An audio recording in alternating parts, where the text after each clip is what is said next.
The ability to play like this is a godsend for these two children.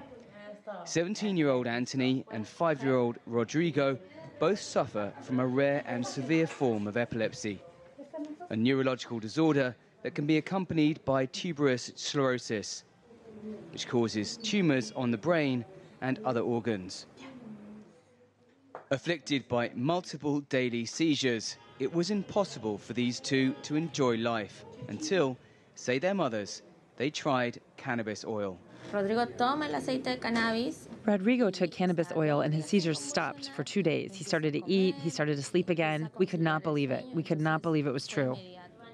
Rodrigo had been taking a daily cocktail of pharmaceutical drugs since he was 3 months old, but had convulsions up to 10 times a day. The same condition led Anthony to have a schizophrenic crisis when he was 16. He stopped eating and sleeping and was totally shut off from the world. Out of desperation, his mother, Anna, tried something new. Anthony se empieza a conectar con la vida.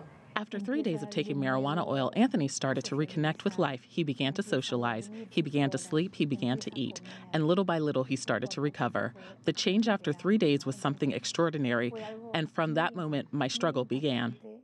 The two mothers formed Searching for Hope, seeking the legal backing for medical marijuana. From 2 people, its membership grew to more than 200, among them families of the terminally ill and cancer patients. Part of Alvarez's home has become a makeshift cannabis lab and doctor's practice. We are helping many people with conditions which conventional and pharmaceutical medication cannot resolve. In cannabis, we found a very effective solution. This attracted the attention of the police earlier this year, who raided the home.